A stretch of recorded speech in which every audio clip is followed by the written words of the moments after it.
performance, les gens ont l'habitude quelquefois d'acclamer. Mais si nous réalisons ce que Jésus-Christ fait dans notre vie, la louange, l'adoration, les actions de grâce seront normalement complétées par les acclamations à tout moment quand nous réalisons ce qu'il accomplit dans notre vie. Nous ne l'acclamons pas comme on peut le faire pour un politicien, ou pour un acteur, pour une athlète, plutôt un athlète, pour je ne sais pas. Mais nous le faisons comme étant celui qui a réalisé des performances que personne autre ne peut réaliser. Tu regardes très bien ta vie. Lorsque tu te vois, un très bel homme, très belle femme, il y a la manière dont Dieu t'a créé, une exception. Regarde le parcours que Dieu a tracé pour toi. Ça mérite la considération. Regarde la famille que Dieu t'a donnée. Pour être heureux, il ne suffit pas seulement que tu naisses d'une famille des milliardaires, non. Il y a des ceux qui peuvent avoir des milliardaires, des millions, et qui ne sont pas heureux. Amen. Et lorsque nous voyons tout ça, nous comprenons que Dieu mérite la gloire. Il mérite l'adoration. Nous pouvons l'acclamer ce matin. Pas comme nous le faisons d'habitude, mais parce que nous avons réalisé que lui le mérite réellement. Il le mérite. Que le Seigneur Dieu nous bénisse. Mettons-nous. Ce matin, nous voulons parler d'un thème. Comme toujours, ma prière, que le Seigneur Dieu ne te donne pas seulement la possibilité d'entendre, mais de comprendre et de pénétrer cette parole. Je considère chaque rendez-vous avec Dieu comme un récipient qu'on a piégé sous un robinet, qui est appelé à recevoir une quantité d'eau. Même si c'est une goutte qui tombe, si le récipient n'est pas troué quelque part, même si ça peut faire 4 ans, un jour ce récipient-là finira par se remplir. Et c'est ce qui arrive lorsque nous considérons chaque rendez-vous que l'Éternel Dieu nous fixe. À chaque instant que tu es dans la présence de Dieu, à chaque instant que tu tiens la Bible, à chaque instant que tu t'agenouilles, à chaque instant que tu viens à l'église, il y a une quantité que l'Éternel déverse dans ta vie. Cette quantité-là a un seul objectif. C'est d'apporter une augmentation dans ta vie. Et lorsque tu regardes les années de ta marche chrétienne et tu regardes le caractère, la nature que tu as, pose-toi la question, est-ce qu'il y a incompatibilité? Est-ce que vous pouvez marier les années de votre marche chrétienne et à la nature que vous avez aujourd'hui? Si c'est oui, gloire à Dieu. Si c'est non, alors regarde très bien. Quelquefois ta vie est percée quelque part et toute la quantité qui entre en toi finit par s'échapper. Le thème de ce matin, les conditions d'une chrétienté accomplie. Les conditions d'une chrétienté accomplie. Je ne parle pas du christianisme parce qu'il ne s'agit pas d'une religion. Je crois que je l'ai déjà dit ici. Hein? La différence entre la religion et la spiritualité. Aujourd'hui ici, le monde est en train de vivre ce qu'il est en train de vivre. C'est parce que nous avons beaucoup de religieux là où on devait avoir des personnes spirituelles. Amen. Les conditions d'une chrétienté accomplie. Marc chapitre 8. Le verset, à partir du verset, bon, en fait nous prenons seulement le verset 34. Marc 8, 34. Si tout le monde est là, nous allons lire la parole du Seigneur. Marc 8, 34. appelé la foule avec ses disciples. Il leur dit, si quelqu'un veut venir après moi, il renonce à lui-même, qu'il se charge de sa croix et qu'il me suive. Quelqu'un dit Amen. Que le Seigneur Dieu soit béni. Alléluia. Lorsque nous lisons ces passages de la Bible, nous rendons compte que Dieu dispose son salut pour tout le monde. Le salut de Dieu est disponible pour tout le monde. C'est là où la Bible dit quiconque. Ça veut dire qu'on n'a pas fait un choix. Dieu n'a pas un message qu'il envoie seulement aux personnes nanties, non. Dieu n'a pas un message qu'il prévoit pour des pauvres, non. L'évangile est pour tout le monde. Ni pour les femmes, ni pour les hommes. Il appelle tout le monde. Et c'est ça le véritable caractère du salut qui vient de Dieu. Alors, lorsque nous sondons les Écritures, Jésus est en train de parler du salut. Et il fait allusion à un filet d'un pêcheur. Un pêcheur qui jette le filet dans l'eau, dans la pensée d'avoir les poissons. Et faites attention. Vous pouvez être attrapé par le filet, mais vous n'allez pas entrer dans la pensée du pêcheur. Regardez là où Jésus-Christ amène l'enseignement sur le salut. Le pêcheur jette le filet. Il lance son filet. Le filet prend tout ce qui est sur son passage. Alors le pêcheur va amener le filet jusqu'au bord. Le simple fait que chaque chose, les algues, le morceau de bois, le poisson, les oursins, tout ce que nous pouvons connaître, le fait que toutes ces choses entrent dans le filet ne signifie pas qu'on a réussi, non. Parce que le filet n'est qu'une première étape. Il y a une autre étape. Si Jésus parle du salut, en prenant cet exemple-là, ça veut dire que nous avions commencé là. Mais tout ce qui commence doit être achevé. Sinon, vous pouvez commencer et vous arrêter quelque part. Mais le but de ce sujet ce matin, c'est pour que vous puissiez vous poser la question sur votre salut. Où est-ce que vous êtes réellement? Et quand le pêcheur lance son filet, il va retirer le filet. Il arrive au bord. Tout ce qui était dans le filet n'est pas forcément dans sa pensée. Parce que le problème n'est pas, comme je le dis ici, seulement le filet, mais aussi la pensée du pêcheur. Quand il commence à ouvrir son filet, il prend le poisson qui rencontre sa pensée. Il le met certainement dans un seau ou encore il le met dans la pirogue.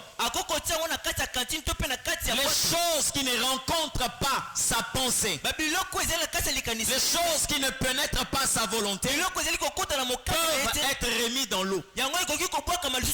Vous comprenez ce que je dis? Ces choses peuvent être remises dans l'eau. Il y a de petits poissons. Il y a aussi quelquefois des poissons qu'on ne consomme pas. Si le salut de Dieu est comparé à un filet, il a jeté sur vous. Il vous a sorti du monde. Faites attention. Il est le seul qui peut aussi vous remettre dans le monde.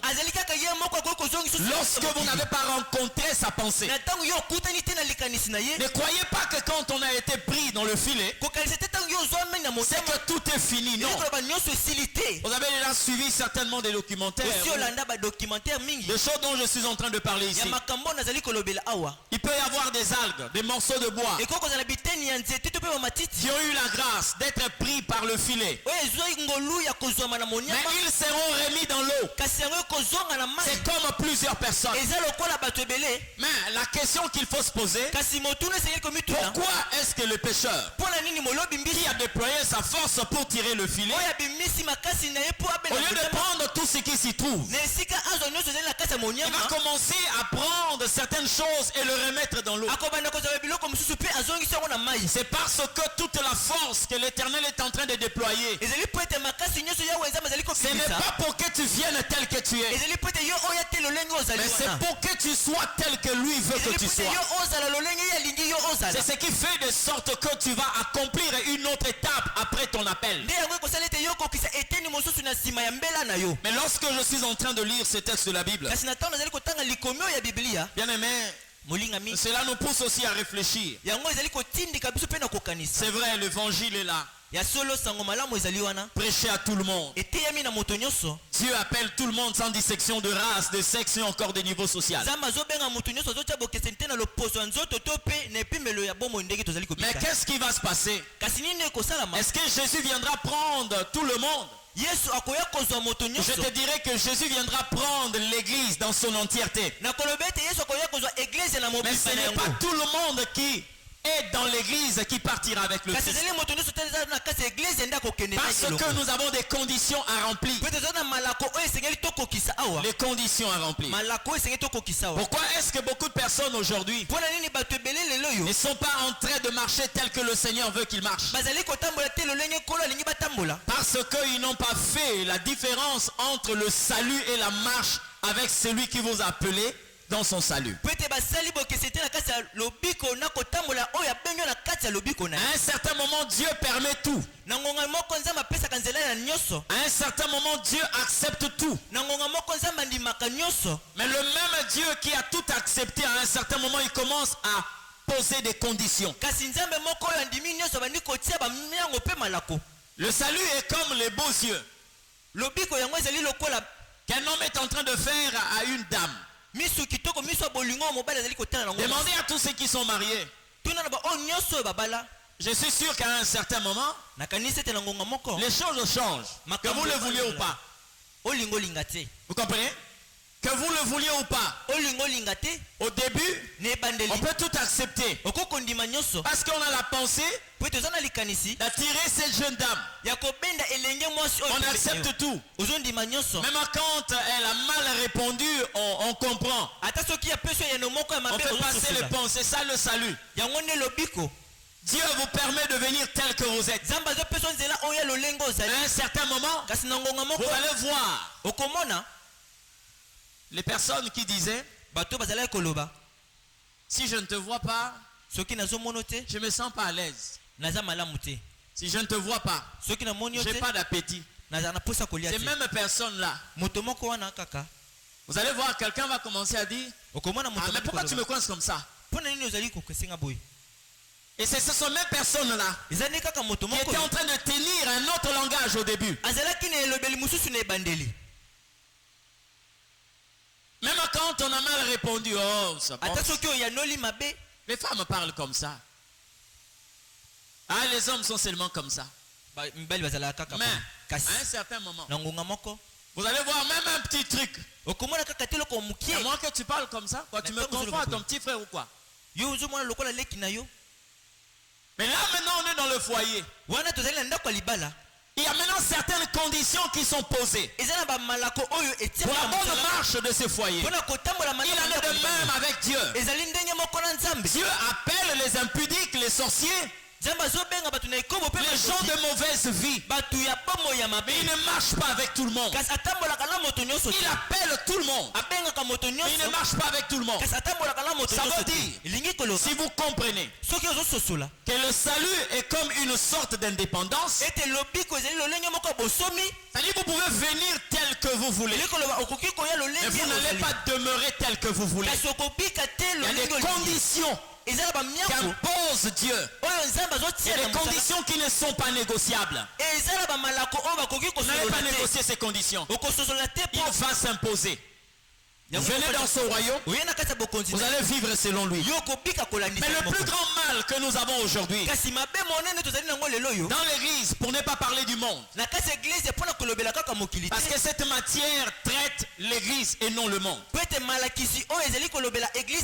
parce qu'il y a des gens qui sont venus au Seigneur, mais qui veulent vivre dans le royaume de Dieu tel qu'ils veulent. Ils veulent développer une sorte de libertinage. Ils veulent vivre comme ils veulent. C'est-à-dire, je fais ce que je veux. Non, c'est pas ton royaume. Il y a un royaume et il y a une loi de ces royaumes-là. Et nous devons vivre par rapport aux lois de ces royaumes. Vous savez pourquoi la prison existe? La prison existe pour tous ceux qui marchent à l'encontre de lois de cette république. La raison de la prison, c'est ça. Mais acceptez que nous soyons au Congo. Il y a une prison où il y a des prisons. Quand vous transgressez la loi, vous êtes dans la prison mais vous êtes au Congo. Et le problème avec Dieu, dans son royaume il n'y a pas de prison. Lorsque vous transgressez sa loi, il vous met hors du royaume. C'est ça le mal. Dans le royaume de Dieu, c'est ça le mal.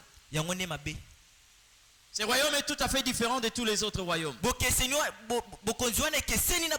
lorsque nous lisons le verset, ce verset 36, la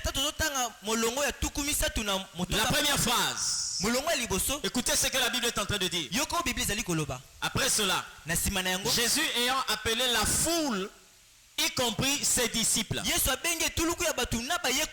dire que la parole qu'il va prononcer ici concerne tout le monde. Et la foule et ses disciples. Mais je me suis posé la question de savoir pourquoi cette formulation. La foule et les disciples. C'est parce que tous ceux qui sont disciples de Jésus ont d'abord appartenu à la foule. Tout ce que vous voyez ici ont d'abord appartenu à l'église en tant que membres. Et tous ceux qui sont dans l'église ont appartenu dans le monde en tant que membres du monde.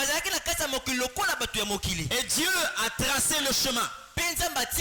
Nous avons quitté le monde pour l'église en tant que membre. Et à un certain moment, il nous détache et il nous responsabilise dans n'importe quel département. Il ne suffit pas seulement d'être pasteur comme moi ou d'être pasteur prédicateur comme moi. Non. On peut aussi le servir tout en étant au protocole, à l'intercession, comité de soutien, évangélisation, chante, que sais-je encore. Mais avant d'être serviteur, nous faisons partir de la foule. Et qu'est-ce qui fait que Jésus puisse avoir un groupe de personnes qu'il appelle les disciples? Et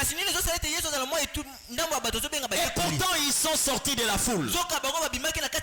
C'est parce qu'ils ont compris les conditions pour devenir disciples. Et lorsque nous parlons des conditions, tenez-vous bien. Tel que vous êtes là, vous devez aussi accomplir le cursus normal. C'est dangereux de voir des personnes qui sont dans l'église année après année. Ils ne bougent pas, ils ne font rien, ils sont là. C'est un danger.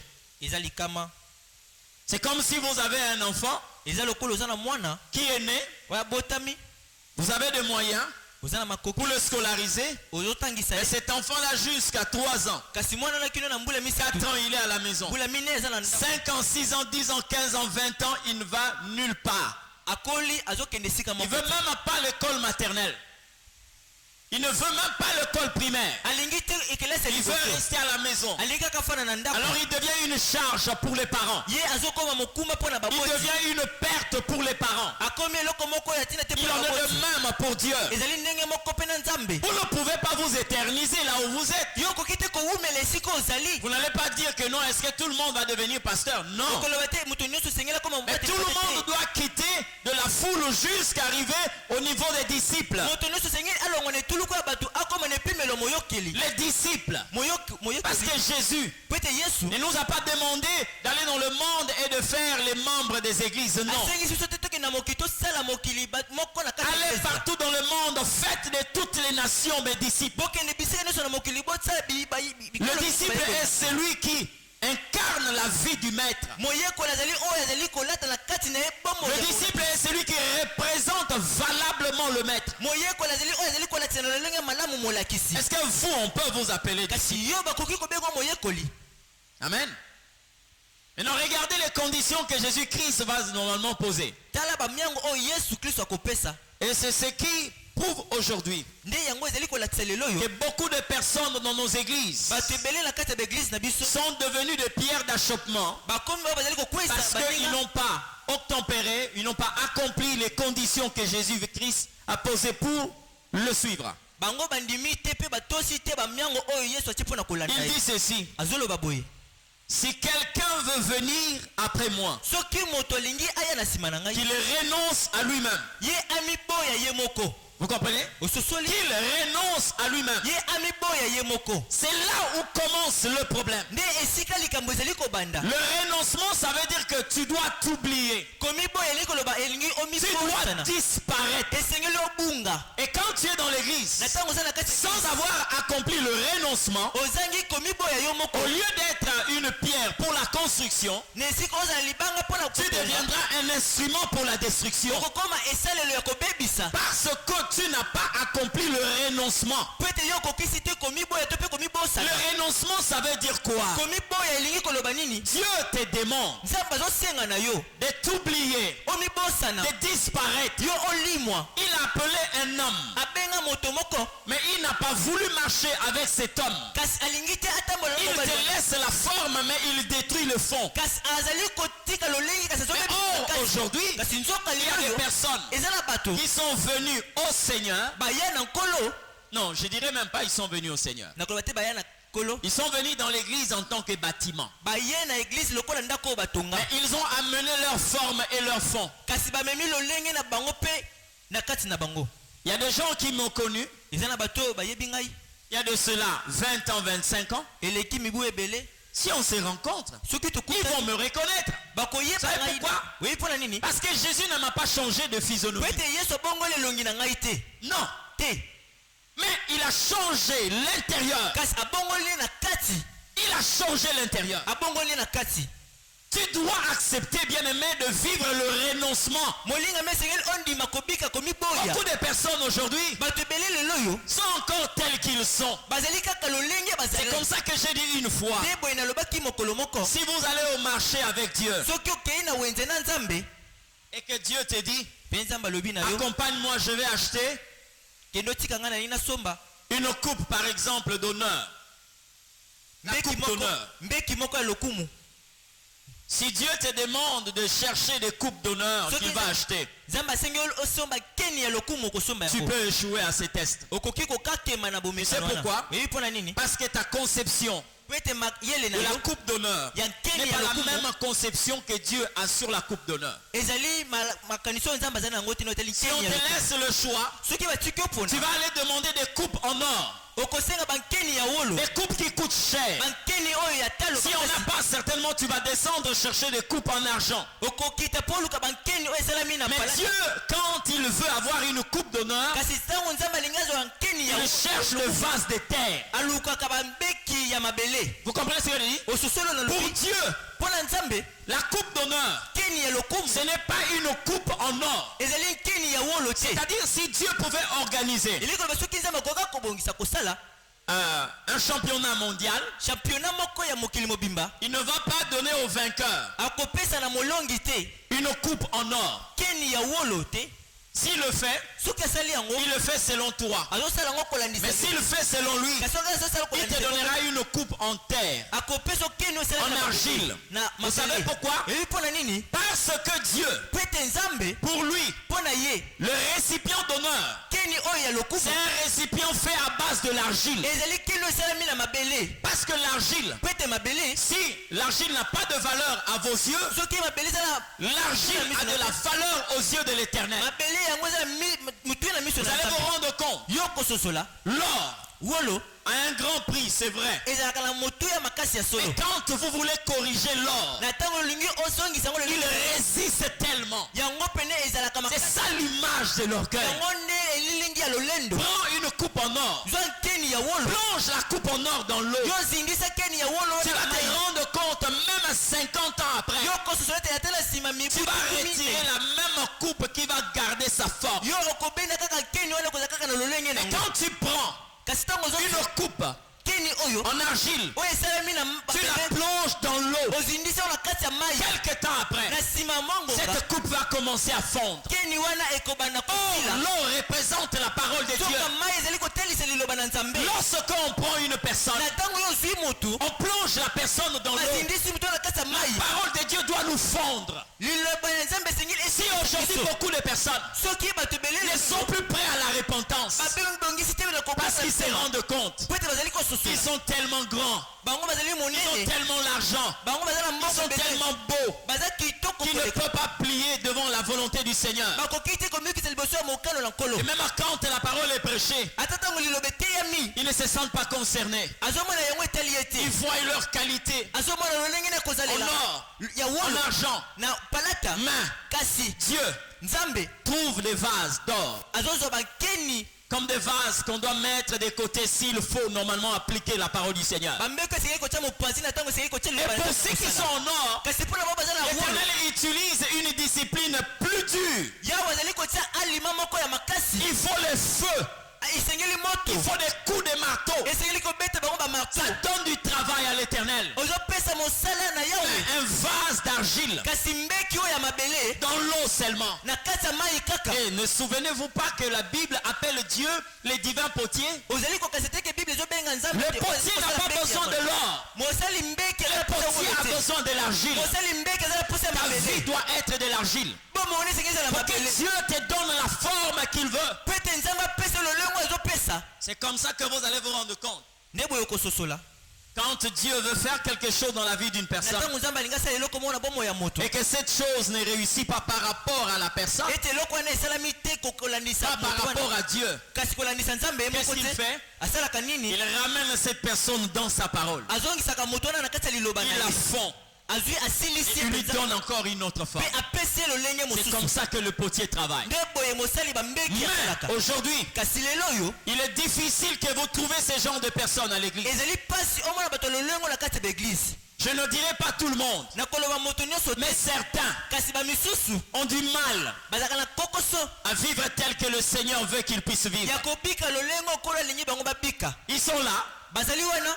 Ils sont des vases en or, des vases qu'on ne peut pas redresser, que la voix du Seigneur ne peut pas reprocher. Mais le Seigneur dit, si quelqu'un veut venir après moi, qu'il renonce à lui-même. C'est pas pour rien que Dieu va qualifier David l'homme selon le cœur de Dieu. Tu as trouvé quelque chose de très important dans la vie de cet homme. L'humilité. David était prêt en tant que roi. Quand il entendait Dieu lui reprocher, il était prêt à déchirer ses vêtements et à s'asseoir dans la cendre. David était prêt. C'est comme ça qu'en tant que roi, il a dit l'Éternel est mon berger. Ça veut dire c'est fait une brebis. Chose que plusieurs personnes ne peuvent pas accepter. Amen. Chose que plusieurs personnes ne peuvent pas accepter. Et la difficulté que nous avons à l'église, c'est de trouver des personnes qui n'ont pas renoncé à eux-mêmes. Des gens qui n'ont pas renoncé à eux-mêmes. Non.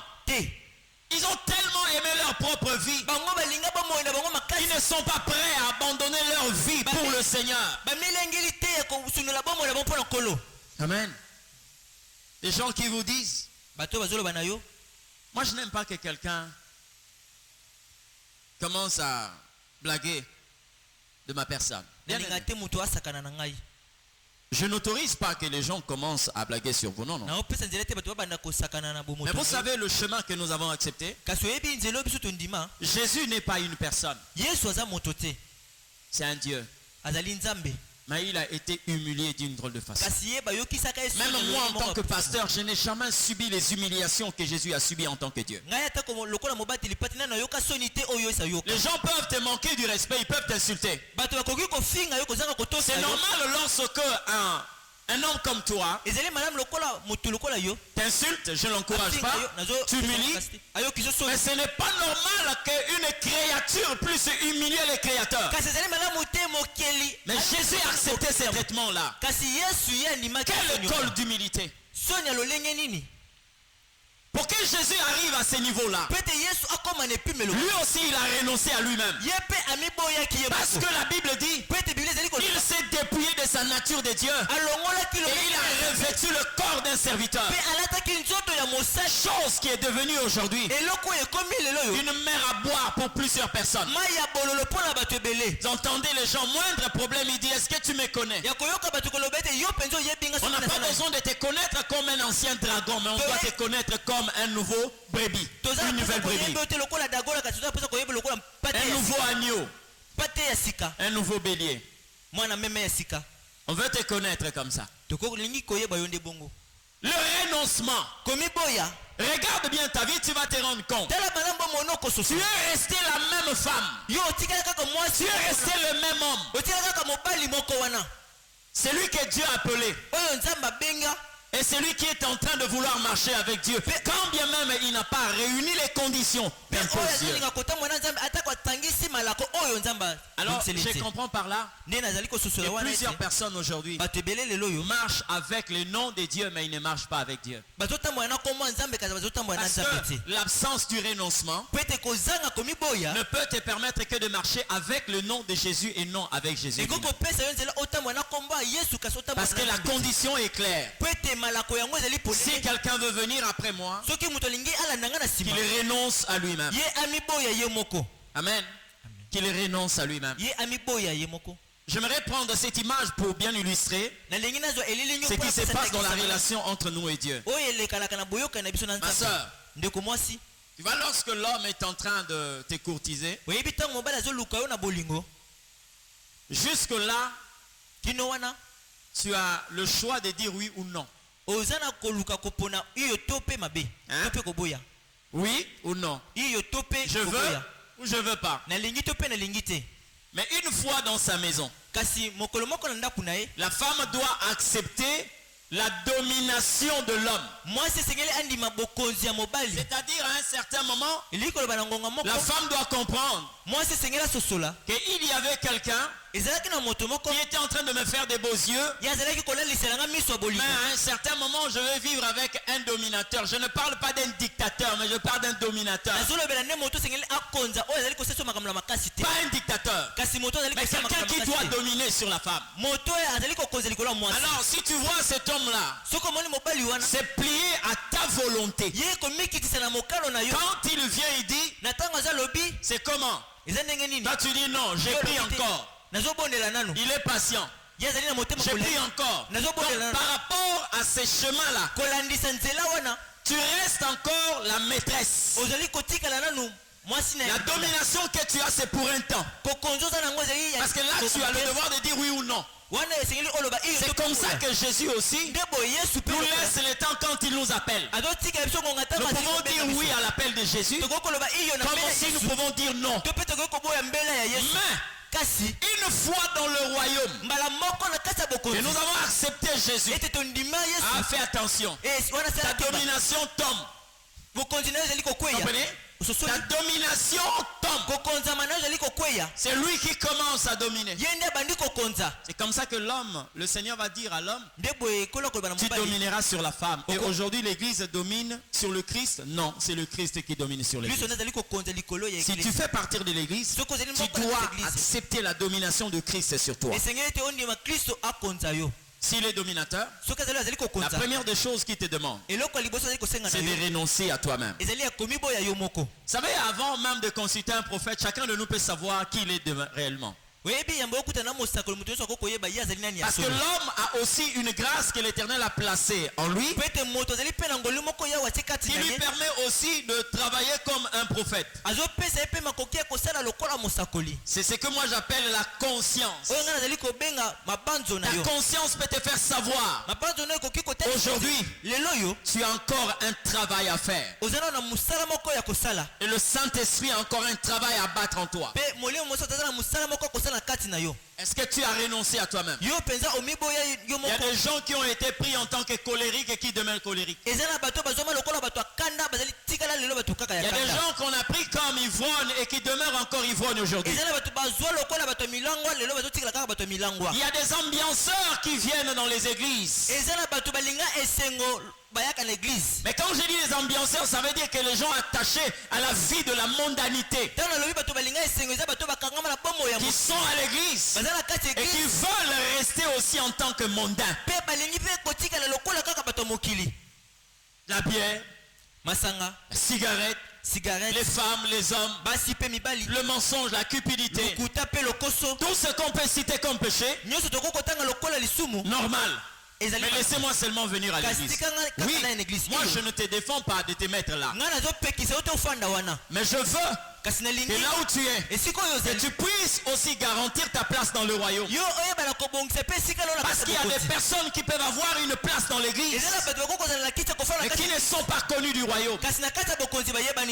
Je te conseillerais, au lieu de passer ton temps ici, parce que tous ceux-là qui ne vont pas hériter le royaume et qui se retrouvent dans les églises, je vous dis que vous êtes en train de perdre votre temps. Je te conseillerais d'aller dans le monde. Au moment où nous sommes ici, cherche toi-même un petit 10 000 francs.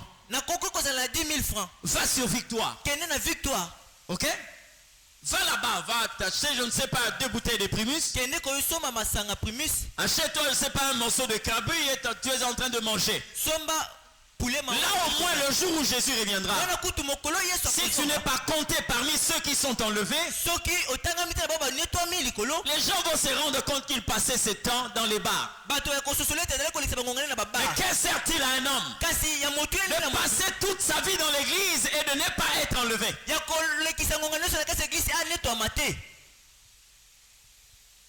Tu perds ton temps. Tu peux aller suivre l'entraînement de telle ou telle autre équipe. C'est dimanche. En venant ici, j'ai vu des gens qui sont en train de faire des marches de santé. Si Jésus revenait et que ces gens-là ne partaient pas, au moins les gens vont se rendre compte que chaque fois ils passaient leur temps pour garder leur forme physique. Mais si à l'église, on est là chaque jour, c'est pour que nous soyons laissez, lorsque Jésus-Christ viendra prendre son église, alors là, c'est une perte de temps. Est-ce que tu es mort? Est-ce qu'aujourd'hui, on peut présenter ton acte de décès spirituel? L'homme que Dieu avait pris dans le monde, cet homme-là continue encore à vivre ou cet homme-là est déjà mort?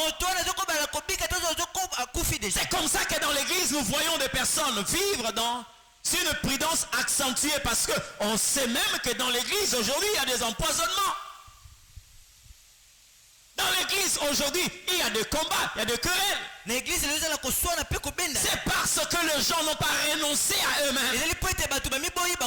Ils sont venus tels qu'ils étaient dans un royaume qui ne les appartient pas. Alléluia. Tu dois être le premier thermomètre de ta vie. Tu dois être le premier prophète de ton appel. À un certain moment, on s'arrête, on se rend compte que oui, il y a quand même 30% d'un travail réalisé. Il y a 50%. Je dois faire un effort d'atteindre 70%, 80%. Avant qu'un prophète te dise, ma soeur, laisse le péché. Mon frère, laisse le mal. Mais tu as un prophète qui te parle. Tu as un prophète qui te parle. Vous savez, lorsqu'on pose la question à l'église, si Jésus revient aujourd'hui, qui va partir? Vous savez, la réaction que certains font,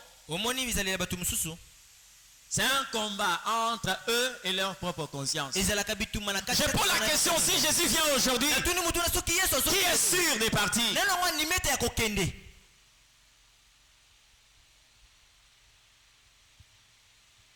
Mais tu hésites, pourquoi? Parce qu'il s'agit de toi. Ce mouvement oscillatoire la montre que ta conscience est en train de dire non, non, non, non. Mais quand tu vois les gens qui sont à côté de toi, on n'est pas que les gens commencent à te regarder avec des gros yeux.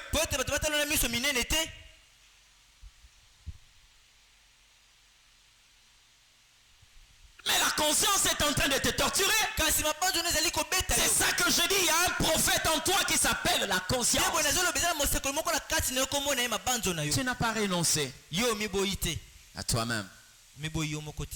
Les gens doivent te reconnaître lorsqu'ils voient ton visage. Mais ils ne doivent pas te reconnaître quand ils voient tes œuvres. C'est comme ça la vie de celui qui a pris à renoncer à lui-même. Amen. Les gens doivent te voir, ils te reconnaissent. Vous savez, un jour on est parti, je vous dis avec un pasteur. On est allé dans une maison d'habillement. On est parti pour chercher quelques articles. Et le pasteur connaissait le vendeur. Il me dit non, docteur, on va voir à tel endroit. On est entré. Comme ce sont des islamistes, donc le propriétaire de cette maison d'habillement. Je suis entré, lui il était en train de causer avec quelqu'un dehors. Et il dit salam alaikum. J'étais en train de le regarder. Et pendant que lui était en train de dire salam alaikum, alors le pasteur qui était avec moi va entrer. Alors il dit oh, vous n'êtes pas musulman? J'ai dit non. Comment? Alors lui maintenant, comme il se connaissait, il dit oh quoi? Toi tu le salues comme ça, toi tu crois qu'il est musulman? Il dit oh vous êtes à deux? Il dit oui, on est ensemble. Ah d'accord. Non, je l'ai vu comme à le voir, il est comme nos imams là, il est comme je sais pas comment. Alors lui a rigolé. Et oui, parce que ces gens là, quand vous le voyez, vous savez, vous sentez que c'est de. Alors lui il dit oh. Et moi tu me vois comment? Laisse-moi là, toi tu es seulement comme moi là, toi tu es seulement comme moi. Mais lui quand je le vois, toi tu es seulement comme moi. On a rigolé, mais pour moi c'était une leçon. Comment cet homme-là peut dire à un pasteur comme moi, il dit toi tu es seulement comme moi? C'est vrai. On peut dire que non, il est en train de rire. Mais il peut transmettre une certaine vérité. Et c'est la suite qui nous montre réellement qu'il parlait vrai. Il y a des gens qui n'ont pas renoncé à eux-mêmes. Toi qui es là, au-delà du fait que tu sois chantre, protocole, intercesseur, prédicateur, modérateur, membre du comité de soutien, Dieu te demande d'abord à renoncer à toi-même. Ça veut dire qu'on doit constater le décès de celui que Dieu avait appelé du monde. Et la vie de celui que Dieu a placé dans son royaume. C'est comme ça que quand vous lisez Galates chapitre 20, chapitre plutôt 2 verset 20, l'apôtre Paul par le Saint-Esprit dit ceci: j'ai été crucifié avec le Christ. Et si je vis, ce n'est plus moi qui vis, et c'est le Christ qui vit en moi. Si je vis maintenant dans la chair, je vis dans la foi au Fils de Dieu, qui m'a aimé et qui s'est livré lui-même pour moi. Si je vis, ce n'est plus moi qui vis, c'est le Christ qui vit en moi. Est-ce qu'on a constaté le décès de celui que Dieu avait appelé? Hein? Pour chaque appel, Dieu appelle Abraham. Mais pour qu'Abraham soit vu, il faut qu'Abraham meure. Dieu peut appeler Jacob. Mais pour permettre à Israël de naître, il faut que Jacob meure.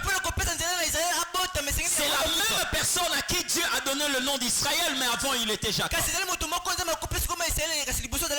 Qu'est-ce qui a changé en toi? Est-ce que tu as renoncé à toi-même? Tu n'as pas besoin que le pasteur te pointe du doigt. C'est ta conscience qui est en train de te pointer du doigt avant que même l'Esprit de Dieu te pointe du doigt. Toi, tu as besoin de changer. J'aimerais dire ceci. Devant le péché, il y a des gens qui ont besoin de la conversion au lieu de se repentir. Vous comprenez ce que je dis? Il y a des gens qui ont besoin de la conversion au lieu de la repentance. C'est comme ça que quand tu pêches, tu commences à confesser. Tu te répands. Et le même péché que tu as confessé, c'est le même péché que tu vas reprendre. 2 jours après, 3 jours après.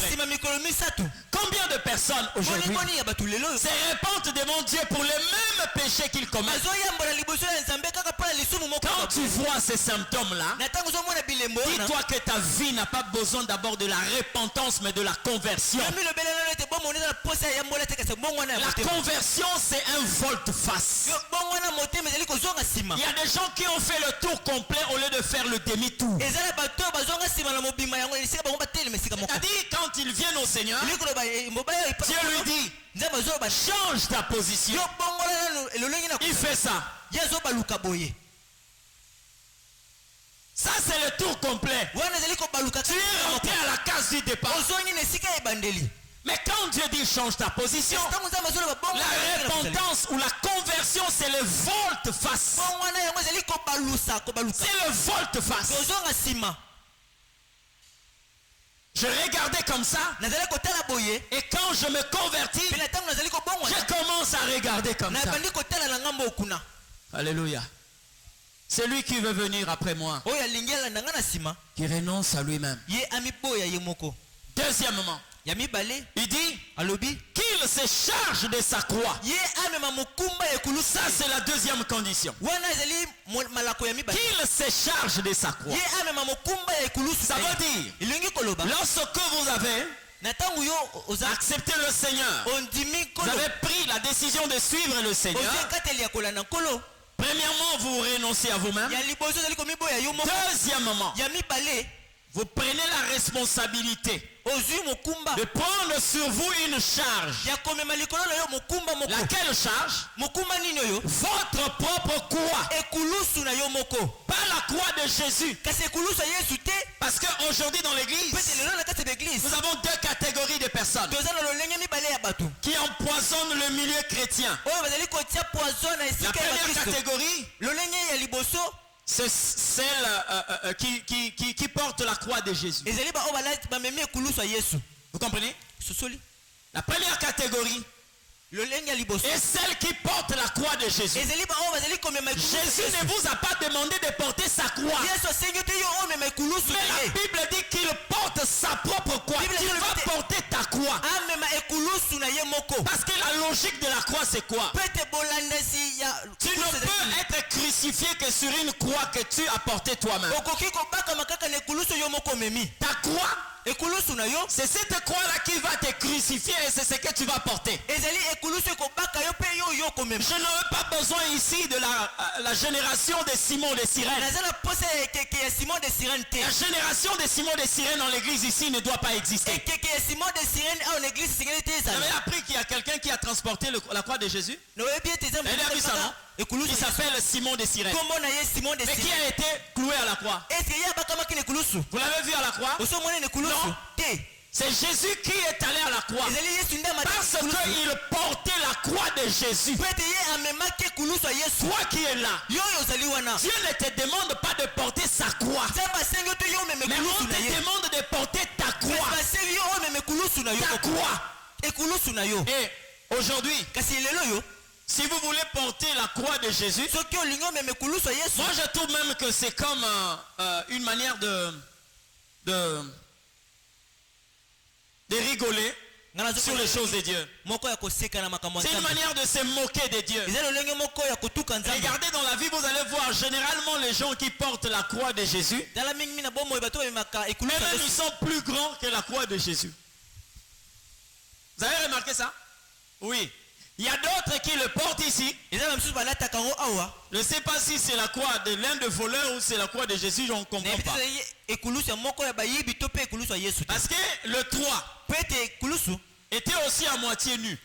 Le 3. Les deux voleurs et Jésus. Le 3 était à moitié nu. Ils ont été crucifiés de la même façon. Ils ont pris la même position. Donc quelquefois la croix que les gens portent, on ne sait pas si vous êtes en train de transporter l'un des voleurs ou c'est la croix qui appartient à Jésus. Mais quand bien même c'est une croix que vous êtes en train de dire que c'est la croix de Jésus, comment cette croix là est plus petite que vous? Amen. Vous êtes tellement grand par rapport à cette croix. Où est-ce qu'on va vous crucifier? D'autres le portent ici, comme des pins par exemple. Vous pouvez avoir quelquefois ici une croix. Le crucifix ici là. On a mis une croix ici. D'autres le portent ici, sous forme de chapelet. Mais votre vie ne change pas parce que vous êtes en train de marcher contrairement à la volonté de Dieu. Tu sais quoi? Excusez-moi de prendre cet exemple. Il y a des moments quelquefois on fait recours à ce genre de connaissances pour nous expliquer réellement ce que nous devons comprendre. Lorsque vous allez à l'hôpital, on vous demande de faire des examens. Le laborantin qui vous prélève quelquefois le sang doit normalement mettre sur cette seringue votre nom. D'accord? Il vous prélève, il laisse la seringue là, mais il met votre identité. Pourquoi? Parce qu'on ne peut pas confondre le sang d'une autre personne. Parce que quand on trouve que cette personne-là porte par exemple tel microbe, et qu'on a confondu sa seringue à la vôtre, on va vous donner l'ordonnance qu'on devait donner à une autre personne, sachant que vous n'avez pas cette maladie-là. Si on vous demande d'amener les urines par exemple, n'allez pas demander à une autre personne que moi je n'ai pas d'urine, est-ce que tu peux me donner tes urines? Le médicament qu'on va donner, vous allez le prendre, mais ça ne va pas vous guérir. Parce que ce n'est pas la maladie que vous avez. Ce ne sont pas vos urines. Ce n'est pas votre sang. Alors pour vous, si seulement de recevoir une ordonnance, on va sortir les résultats. Typhoïde. Malaria 2+. Mais or enfin, vous n'avez pas un problème de typhoïde. Vous pouvez avoir par exemple un problème dermatologique. Et on vous donne une ordonnance. Quinine. On vous donne par exemple des infusions. Rien à voir avec votre cas. C'est comme ça que Jésus, quand il dit si quelqu'un veut venir après moi, qu'il se charge de sa croix. Ta croix. C'est ce qui va guérir ta nature. Amen. Un orgueilleux ne peut pas être crucifié sur la croix de quelqu'un qui par exemple souffre de la jalousie. Ce n'est pas ton problème, ça ne va pas te guérir. Toi tu as un autre problème. Et tu dois être traité par rapport remords à ton problème. C'est comme ça que je le dis. Très souvent, il y a des gens qui n'ont même pas besoin des messages que nous sommes en train de leur donner. Je parle de l'église d'une manière générale. Lorsqu'on t'ouvre une porte pour que tu rencontres une autorité quelconque, je dis bien pour la plus grande majorité, quelquefois on voit une enveloppe mais on ne voit pas l'âme de cette personne. Et c'est comme ça que vous voyez certaines personnes comment continuer à persister dans le mal. Persister dans le mal. Je vois une élévation. Je vois une grande porte s'ouvrir. Tu es en train de me dire qu'il t'amène à une autre dimension. On peut atteindre une autre dimension sans pour autant atteindre le ciel. Hein? Et ça, il faut pas yokana le loko wanate. Akutana muto yebisi alobi nzamba alobi tika bana mike. Laisse les petites filles. Tika bana mike. Laisse l'adultère, abandonne ça. Il y a des gens, lorsque vous les rencontrez, ils ont besoin d'entendre ce genre de choses. Abandonne l'occultisme. Les gens croient que ces gens-là n'ont pas besoin de la vérité. Mais lorsque vous leur amenez une vérité, soi-disant une vérité, qui ne rencontre pas la personne, mais bien aimé, c'est même cette personne qui te traite d'info. Tel qu'il est là, il pue l'immoralité.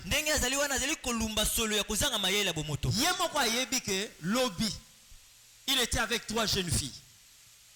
Maintenant le matin, il rencontre un homme de Dieu. Et toi tu lui dis, je vois une élévation. Il comprend que tu es un Ivoirien. Comprend que tu es un Ivoirien. Nous avons besoin de Michel. Des gens qui peuvent dire à Akab, tu es une mauvaise personne. Pratique des bonnes œuvres. Oh, il ne me dit rien de bon. Mais qu'est-ce que tu veux que je te dise de bon si tu ne marches pas bien devant le Seigneur? Amen. Vous croyez que ces gens-là, hein? Vous croyez que ces gens-là n'ont pas besoin de la vérité?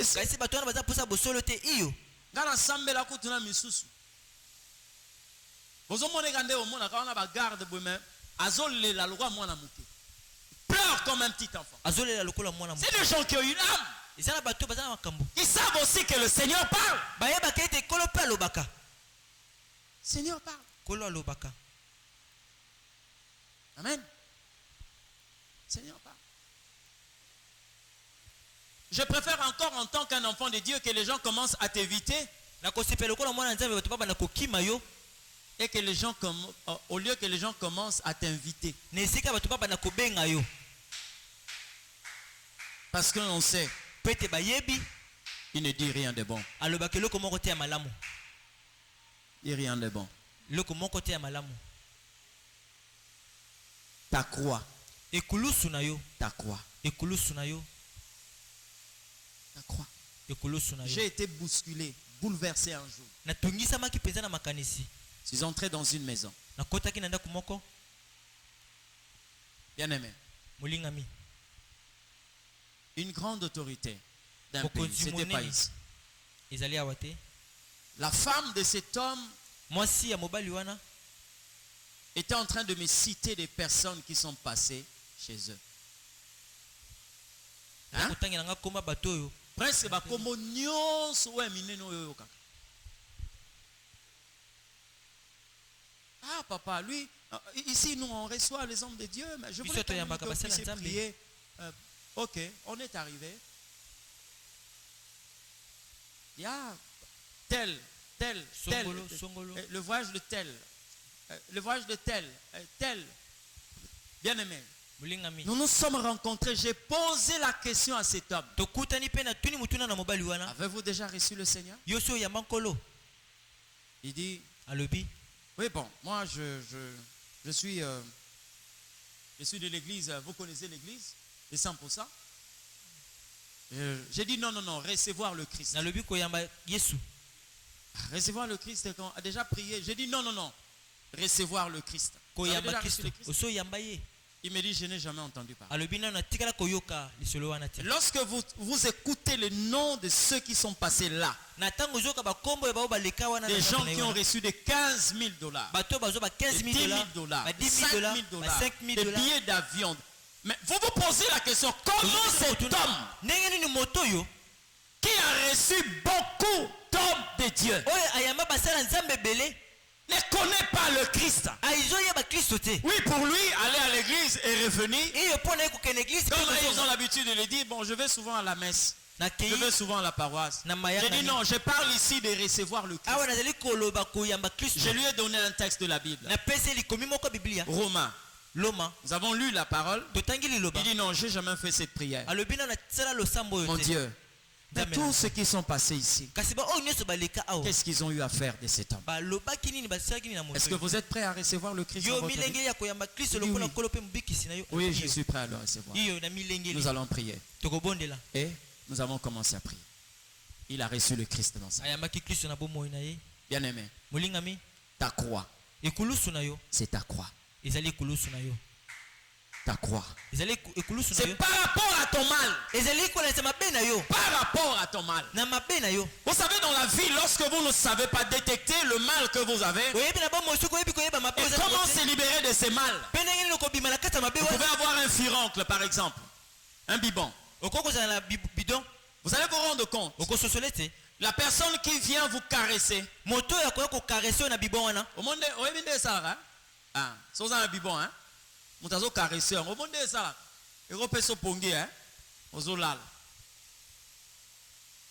voyez le plaisir là? Il est en train de vous amadouer, vous dorlotez, mais c'est votre ennemi. Bien qu'il est en train de faire quelque chose qui est en train de vous apaiser. Mais votre ami, c'est celui qui viendra appuyer. Vous allez crier. Vous comprenez? Vous allez crier à un certain moment lorsque vous n'avez pas aussi à retenir la langue. Vous pouvez lui dire même quelque chose de mauvais. Mais c'est la personne qui est en train de vous faire du bien. Parce qu'il doit appuyer pour que le puits sorte. C'est lui qui est en train de vous caresser. Il donne l'impression d'être un ami, mais c'est un ennemi. Accepte les personnes qui te disent la vérité. Je lis dans ma Bible de Genèse Apocalypse. Je n'ai pas trouvé quelque part où on a écrit toute vérité n'est pas bonne à dire. Ce n'est pas un verset de la Bible. Je te dirai la vérité pour ton bien. Tu dois porter ta croix. Dépose la croix de Jésus. Jésus en a fini avec sa croix. C'est le temps de ta croix. Parce qu'en tant qu'un ivrogne, il y a la croix où on crucifie les ivrognes. Afin que l'ivrogne reste à la croix et que l'adorateur descende de la croix. Il y a une croix réservée pour les impudiques. Alléluia. Vous entrez dans la pharmacie. Ce n'est pas toutes les boîtes que vous voyez que vous devez acheter. Regardez votre prescription et demandez le produit qui va guérir votre maladie. C'est comme ça que vous devez chercher votre croix. Dieu a besoin que tu portes ta croix. J'ai dit la première catégorie de personnes, c'est celui qui porte la croix de Jésus. Dépose cette croix ce matin. Dépose ça. Ce n'est pas ta croix. Simon de Cyrène a donné à Jésus sa croix. Deuxième catégorie de personnes, les gens qui portent la croix des autres. Hein? Ils sont à l'église et ils portent la croix des autres. Et lorsque vous avez la croix d'une autre personne, c'est-à-dire vous êtes là pour crucifier cette personne au lieu que vous puissiez crucifier votre propre. Ils sont là. Tu as reçu des vidéos. Est-ce que tu as vu comment, bien aimé? Mais ça, ce n'est pas ta croix. C'est la croix d'une autre personne. Tu n'es pas ici pour crucifier celui qui est à tes côtés. Regarde comment il s'habille. Regarde comment il parle. Regarde comment il se comporte. Non. La personne a sa croix. Toi aussi tu as la tienne. Alléluia. Cherche ta croix. Tu n'es pas ici pour crucifier ton voisin. Tu n'es pas ici pour crucifier ta voisine. Le frère qui est à tes côtés n'a pas besoin que tu puisses le crucifier. Il a besoin de se crucifier lui-même. Et toi aussi, tu as besoin de te crucifier toi. Qu'il se charge de sa propre croix. Les gens ont l'habitude quelquefois de marteler sur l'honnêteté intellectuelle. Ils insistent sur l'honnêteté intellectuelle, c'est bien. Mais il y a aussi ce que nous appelons l'honnêteté spirituelle. L'honnêteté spirituelle. Cette honnêteté spirituelle te permet de savoir que je dois traiter durement ses corps. Au lieu de regarder seulement ce que l'autre fait, qu'est-ce que moi je fais que Dieu ne veut pas? Qu'est-ce que je suis en train de poser comme acte que l'Éternel n'aime pas? Amen. Dieu nous défend le mensonge, particulièrement la tromperie. Mais lorsque vous avez pris la décision de ne pas user de tromperie, vous allez commencer ça où? Vous allez éviter de tromper les autres. Et commencez pas d'abord là. Parce que toute loi du Seigneur qui doit être appliquée chez autrui doit d'abord commencer par soi-même. C'est comme ça que la loi sur l'amour, Dieu ne te demande pas d'abord d'aimer l'autre. Il te demande d'abord de t'aimer toi-même. C'est comme ça qu'il va te dire, tu aimeras ton prochain comme toi-même. Comprenez ce qu'il dit? Avant que tu commences à aimer l'autre, apprends d'abord à t'aimer soi-même. Et lorsque tu veux faire du bien à quelqu'un, reconnais que tu as la capacité de faire du bien aussi à ta propre vie. C'est comme ça que vous voyez des gens qui n'ont pas su comment faire du bien à leur propre vie. Ne savent pas aussi comment faire du bien à autrui.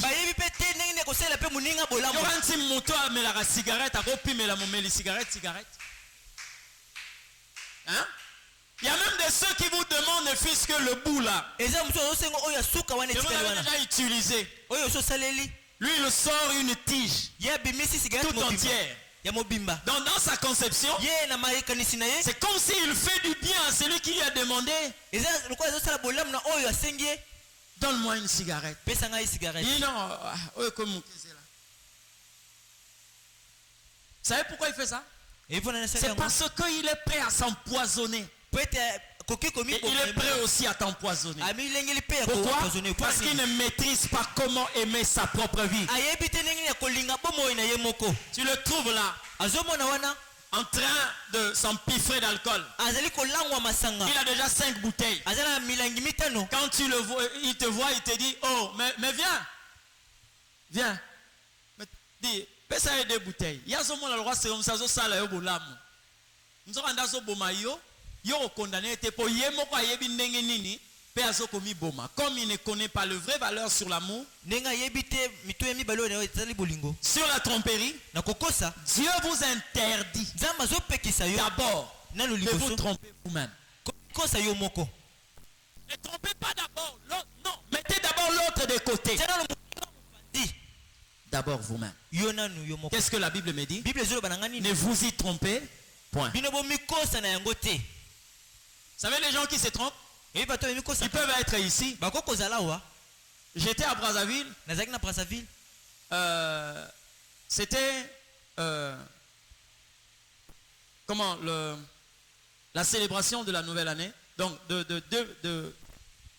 99 à 2000. 99 hein? 99-2000. Nous étions encore à Brazzaville. Un pasteur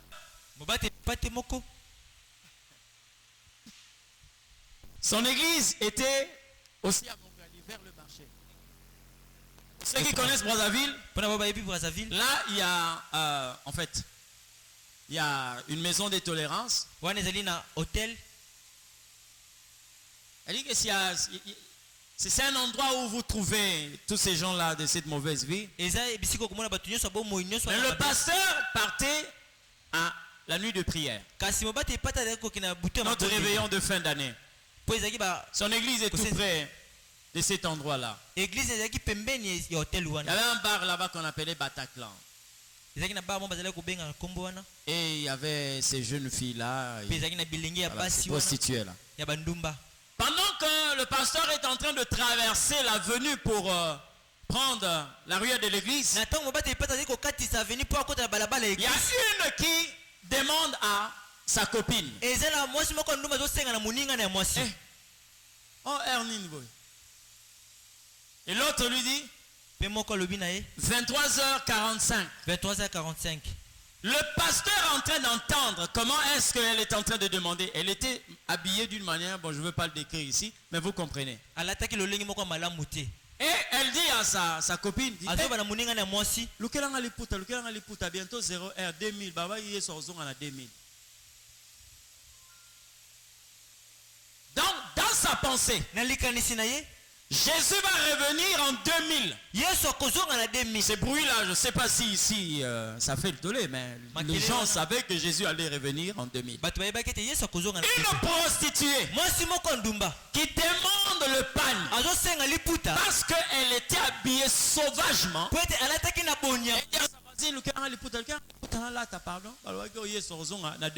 Donc, pour Ponenga sawa na soyo soyo kuteninga wana akoya kotikala. Yolingo kendo kwesa ba centre na bokonza likolo. Heureusement que batuana ba kotate. Regardez les gens qui se trompent. Toi qui sais que ici à l'église tu es comme une religieuse. Mais à la maison, c'est ici où tu chantes quelquefois des cantiques dits chrétiens. Mais à la maison, alléluia. À la maison, qu'est-ce qui se passe? C'est la mondanité. Tu es au parfum des albums sortis quelquefois nouvellement par des mondains.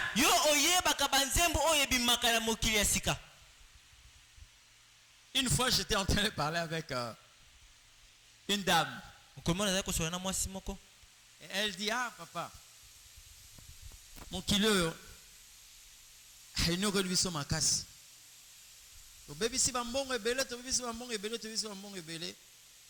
Na ba musicien et tout j'ai dit oh. Ba musicien. Donc si tu dépensais de l'argent, oui, papa oui. Oh.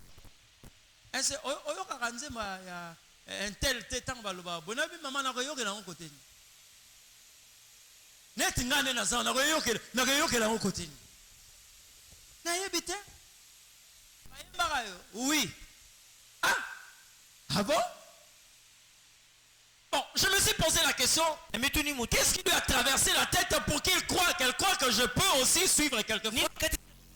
Ne te trompe pas. Ne te trompe pas. Ne te trompe pas. Ne te trompe pas. Je vais finir par dire à quelqu'un, au-delà de tout ce que nous sommes en train d'attendre, l'argent, le mariage, les diplômes, la gloire, le travail, il y a un grand voyage qui nous attend. Ça va intervenir à tout moment. Jésus reviendra. Amen. Jésus reviendra. Regarde bien ta vie ce matin. Si tu t'es rendu compte que tu n'as pas encore renoncé à toi-même et que la croix que tu portes n'est pas la tienne, commence à regarder ta vie. Prends la décision de marcher tel que le Seigneur veut que tu marches. Tu vas t'élever là où tu es. Et tout celui qui m'a suivi ce matin, il s'est rendu compte que j'ai besoin d'un renoncement. J'ai besoin d'une vie nouvelle en Jésus.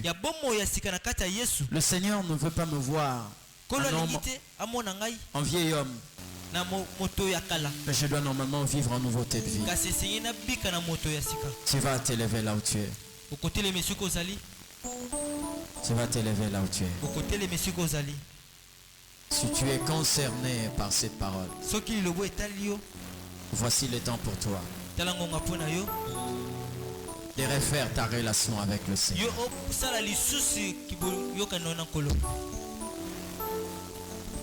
Commence à prier. Dis à Dieu, me voici. Dis à Dieu, me voici.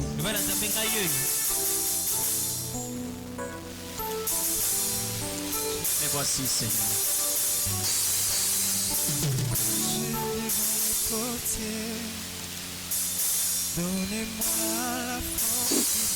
Me voici, Jésus. Fais toutes choses à ton temps. Je sais toujours confier.